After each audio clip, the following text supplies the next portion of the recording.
por favor. Hola, profe. Qué pena, soy Elizabeth, es que acabé de entrar. Listo, ok. Gracias, mi amable. Ya podemos iniciar entonces la clase. Vamos aquí, esperen un momento, cierro todo esto que estaba abierto y vamos a iniciar. El tema de hoy es circuitos RLC. Muchachos, ¿qué es un circuito RLC? ¿Qué elementos lleva un circuito RLC? Una resistencia, un inductor. Muy bien, R de resistencia, L de inductor y C de capacitor. Anteriormente nosotros veíamos que para las ondas quedaban definidas mediante 3 datos. ¿Cuáles eran esos? Amplitud, frecuencia y fase. Y una forma rápida y sencilla para hallar las características es utilizando el concepto de vectores que permite determinar esos datos sin necesidad de usar las funciones de onda. A estos vectores los vamos a llamar fasores. Y de los ejemplos típicos está el estudio del comportamiento de un circuito RLC en serie. Entonces, ¿qué vamos a hablar sobre el circuito RLC? Vamos a hablar de una impedancia. Y fíjense que la impedancia es la oposición a la circulación de la corriente cuando tenemos un circuito RLC. Miren muy bien la definición, es la oposición a la circulación de la corriente. Esta definición yo sé que ustedes ya la habrán visto en algún momento. ¿A qué otro término se le llamaba oposición a la circulación de la corriente? Fricción. No, fricción no era. Ah, la resistencia. Exacto. Cuando hablamos de una resistencia, también hablamos de una oposición a la circulación de la corriente. Entonces, ¿qué vamos a hacer? Esa impedancia se puede calcular teniendo en cuenta nuestro valor de resistencia, inductancia y capacitancia y omega, donde es 2πf. Obviamente estos elementos están conectados a una fuente de corriente alterna para obtener una onda senoidal. Vamos entonces a estudiar cada uno de los elementos solos y después los estudiamos unidos. Supongamos que tenemos solamente la resistencia conectada a la fuente de corriente alterna. El comportamiento de esta resistencia para las frecuencias y corrientes ordinarias es la de un elemento disipador, que convierte la energía eléctrica en calor. ¿Eso qué quiere decir? Que es independiente de la dirección de flujo de corriente e independiente de la frecuencia. Eso hace que no se produzca un desfase entre el voltaje ni la corriente. Si queremos realizar su representación fasorial, sería de la siguiente manera. Que tenemos dos vectores, el de la corriente y el voltaje, que van en la misma dirección. Vamos a decir que son paralelos. Ahora, si tenemos un inductor, la bobina se comporta, un inductor es como una bobina, ¿cierto? Se comporta como un conductor puro en corriente continua y se vuelve más resistivo al aumentar la frecuencia en un circuito de corriente alterna. Entonces, ¿qué es lo que pasa? Tendremos que el voltaje se retrasa 90 grados con respecto a la corriente. ¿Eso qué quiere decir? Cuando yo obtengo entonces, si estamos aquí, cuando obtengo el valor máximo del voltaje, ¿cuánto sería la corriente? Sería el 0. ¿Cómo entonces representamos eso fasorialmente? Pues tenemos los dos vectores, el de la corriente, el del voltaje del inductor. Como el voltaje va a ser máximo, lo representamos hacia arriba y entre ellos habrá un ángulo de 90 grados. ¿Sí me están siguiendo, chicos? Ok. Y lo mismo ocurre en un circuito con un capacitor. Se vuelve más conductor al aumentar la frecuencia en un circuito de corriente alterna. ¿Eso qué hace? Que haya un desfase, donde el voltaje se va a comportar, va a tener un adelanto y la corriente va a quedar atrás. ¿Qué quiere decir? Que en estos momentos, si tengo una corriente máxima, mi voltaje es 0. ¿Eso qué hace? Pues que va a tener un desfase negativo Y para representar el desfase negativo, como voy a tener un mínimo, el voltaje lo represento hacia abajo y la corriente sigue ahí. Y tenemos un desfase de 90 grados. ¿Qué pasa si ahora sumo todo eso? Tengo ahora un circuito RLC. Voy a tener el voltaje en la resistencia, voy a tener el voltaje en el inductor y voy a tener el voltaje del capacitor. ¿Qué me va a dar la suma de todos esos voltajes en el elemento? BR más BL más BC.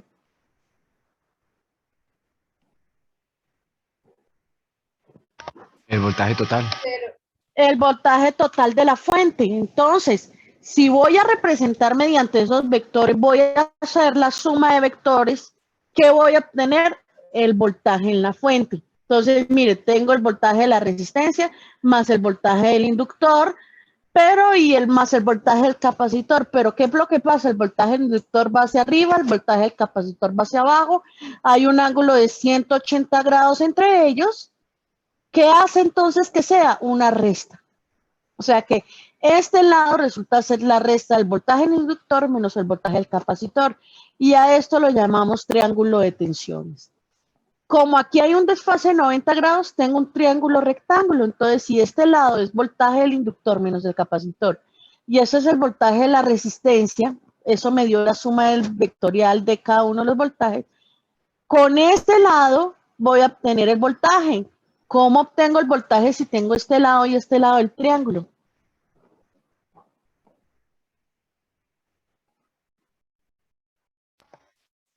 ¿Cuál es el voltaje con la hipotenusa, no? Con la hipotenusa, ¿cómo hallo la hipotenusa? Cateto opuesto al cuadrado más cateto adyacente al cuadrado y todo eso raíz cuadrada. La idea es hallar la impedancia. El objetivo de esta práctica es hallarla. Uno de los objetivos de esta práctica es hallar la impedancia. ¿Cómo habíamos definido la impedancia? Físicamente, ¿qué era? La oposición al flujo de corriente, eso que era resistencia.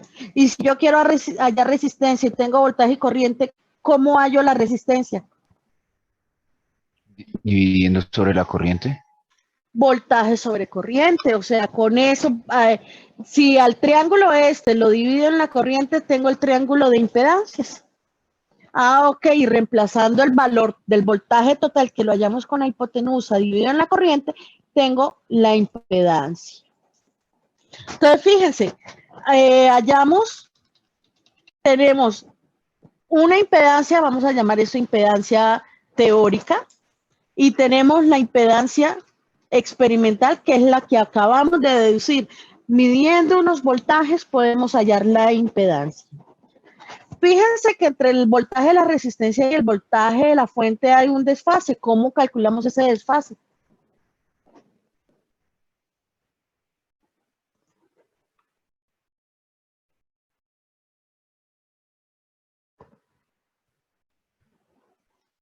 ¿Cómo calculo ese ángulo phi que tengo acá si tengo los catetos? Tangente. Tangente.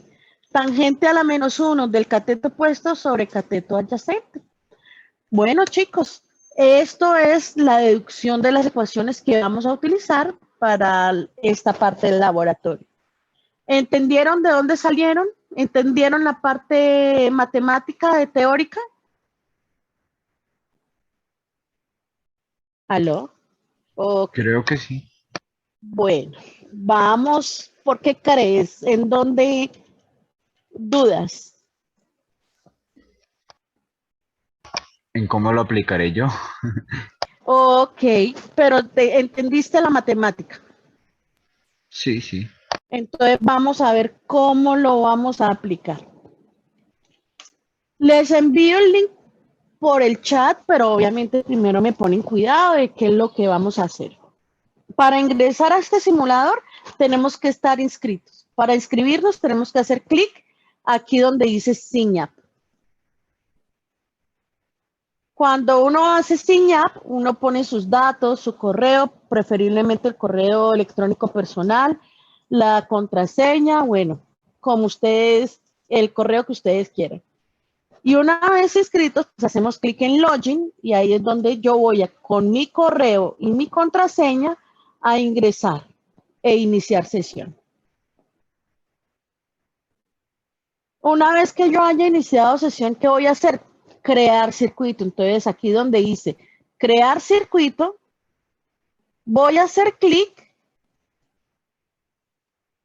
para empezar a crear mi circuito.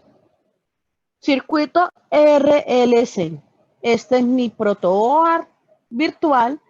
Voy entonces a buscar mis elementos. Entonces busco en esta columna, mira, aquí está la resistencia. Sigo buscando, aquí está la fuente. Sigo buscando. No encuentro el capacitor, no encuentro el inductor, pero en esta lupa puedo escribir la palabra inductor. Coincide que está en inglés y en español el mismo nombre. Entonces no hay ningún problema. Escribo capacitor, resulta que capacitor también es lo mismo en español, en inglés, entonces no tenemos ningún problema para hallar los elementos. Tengo una resistencia, tengo una inductancia, tengo una capacitancia y tengo una fuente de corriente alterna. Y haciendo clic en los extremos de los elementos, es que voy a ir uniéndolos entre ellos.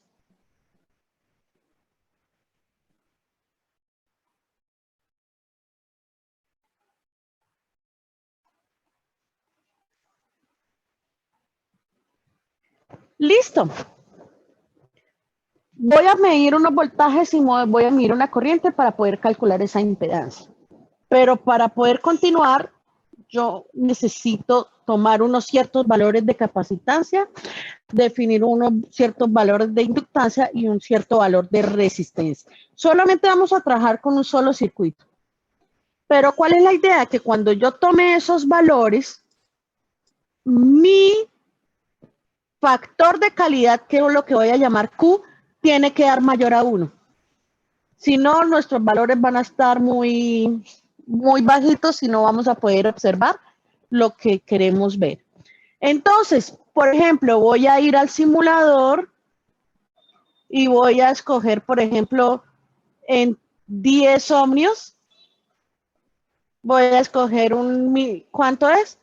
Inductancia entre 1 y 9 milihenrios. Aquí tengo micro, entonces por 10 voy a ir aumentando para hasta llegar a 1000. Y voy a colocar 6 milihenrios. Ustedes pueden escoger el valor que ustedes quieran, siempre y cuando el factor de calidad de mayor a 1. Y por último, voy a dejar el capacitor así. Chicos, ¿alguno de ustedes puede calcularme cuánto me da el factor de calidad con estos datos?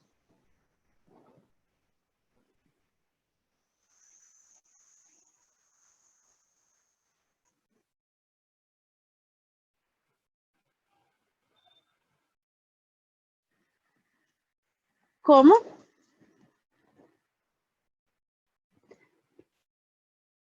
1/10, sí.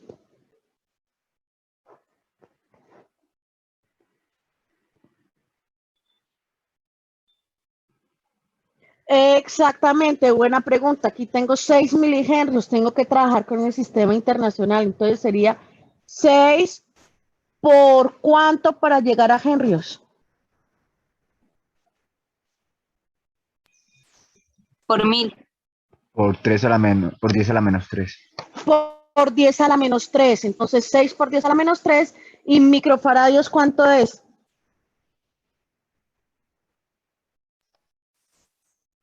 ¿10 a la menos 3? ¿Micro? Ah, no, pero 10 a la menos 6. Creo. Espérenme un momentico, espérenme un momento.